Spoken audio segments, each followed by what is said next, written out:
दोस्तों, हमारे इस धरती में हज़ारों धर्म मौजूद है और उन्हें फॉलो करने वाले लोगों की तो संख्या अनगिनत है। और हर धर्म में एक अपनी होली बुक होती है जिसमें उनके धर्म और उससे रिलेटेड सारी जानकारी के बारे में लिखी होती है। तो इसलिए आज हम आपको दो ग्रेट रिलीजन स्क्रिप्चर के बारे में बताने जा रहे हैं। एक है इस्लामी होली बुक और दूसरा हिंदुइज्म होली बुक।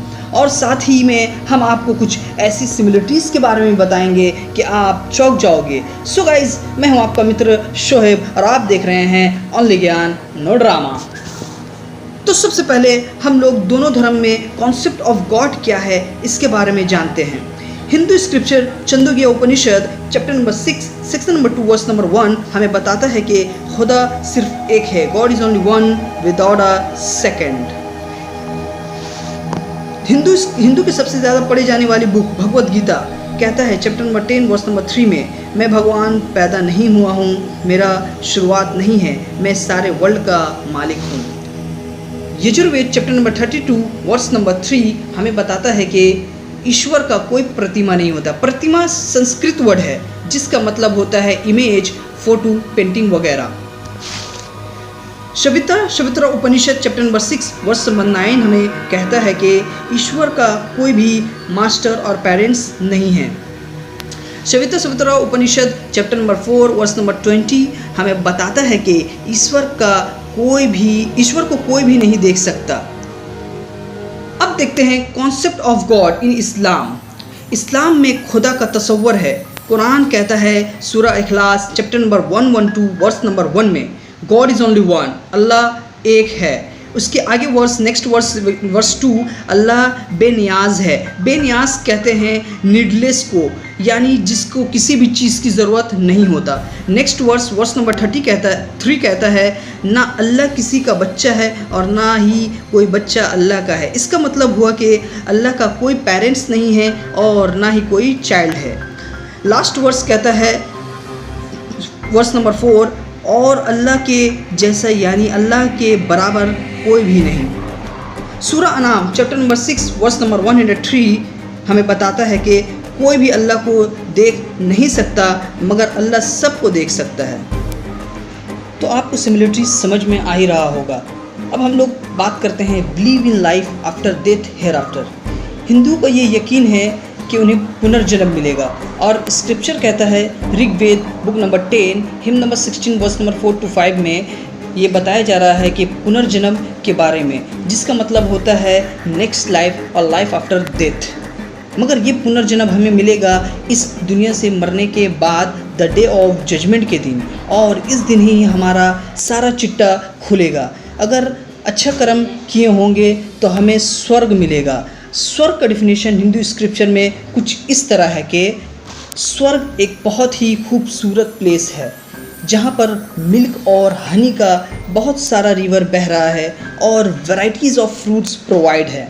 तो अच्छे लोग पुनर्जन्म यहाँ पर बिताएंगे, मगर जिसका कर्म बुरा होगा उसे नर्क में डाला जाएगा। और नर्क का डिफिनेशन हिंदू स्क्रिप्चर में कुछ इस तरह है, नर्क आग जैसा है और ये आग बहुत ख़तरनाक है जिसे इंसान बर्दाश्त नहीं कर पाएगा।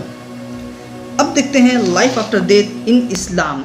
इस्लाम में भी मुसलमानों का ये अकीदा है कि उन्हें एक और जन्म मिलेंगे डे ऑफ जजमेंट के दिन। और कुरान कहता है सूरह बकरा चैप्टर नंबर 2 वर्स नंबर 28 में, क्या आप अल्लाह पर बिलीव नहीं करते ये जानने के बाद भी कि अल्लाह ने आपको ज़िंदगी दी और फिर मौत और फिर से ज़िंदगी। ये जो फिर से ज़िंदगी है ये डे ऑफ जजमेंट के दिन ही मिलेगा। कुरान में भी हेवन से रिलेटेड बहुत जगह बताया गया है। डिफिनेशन कुछ इस तरह है, बहुत खूबसूरत जगह है जहाँ पर बहुत सारे रिवर बह रहे हैं और वैरायटीज़ ऑफ फ्रूट्स मौजूद है। और हेल के बारे में ये बताया गया है कि जहन्नम एक फायर है जिसका ईंधन पत्थर और बुरे लोग हैं और ये लोग हमेशा यहाँ रहेंगे। अब कुछ ऐसी सिमिलरिटीज़ देखते हैं जिसे बहुत लोग समझते हैं कि सिर्फ इस्लाम में ही वो चीज़ हराम है, मगर ऐसा नहीं है। पहले हम हराम का मतलब जानते हैं। हराम का मतलब होता है प्रोहिबिटेड या फिर नॉट परमिटेड, यानी उस चीज़ का इजाज़त नहीं दिया गया है। कुरान कहता है सूरह माइदा चैप्टर नंबर 5 वर्स नंबर 19 में, ए ईमान मानो, ओ बिलीवर्स, नशा वाली चीज़ यानी शराब और जुआ मत खेलो। इससे रिलेटेड हिंदू स्क्रिप्चर क्या कहता है? Manusmriti chapter number 9 verse number 235 हमें सिखाता है कि पंडित का कत्ल करने वाला, शराब पीने वाला, चोरी करने वाला, ये लोग बुरे काम कर रहे हैं। Rigveda book number 10 hymn number 34 verse number 13 कहता है जुआ मत खेलो लेकिन खेती करो, उसमें आप जो कमाओगे आप खुश रहोगे, यानी आप संतुष्ट रहोगे। सो गाइज, सिमिलरिटीज़ तो बहुत है जो वीडियो को काफ़ी लंबा कर सकता है, मगर मैं आपके सामने कुछ पॉइंट रखा ताकि हम समझ सके कि किसी भी रिलीजन को जानने या समझने के लिए उसके फॉलो करने वाले लोगों को नहीं देखना चाहिए, बल्कि उस मज़हब के होली बुक क्या हमें सिखाता है उसे जानना चाहिए। तो अगर आपको ये वीडियो पसंद आया तो इसे दूसरे तक शेयर करें ताकि हमारे समाज में अवेयरनेस फैल सके। तो गाइस, हमारी मुलाकात होगी इसी तरह किसी और दूसरे नए इंटरेस्टिंग वीडियोस के साथ। जब तक के लिए खुश रहें, खुश रखें, बाय बाय।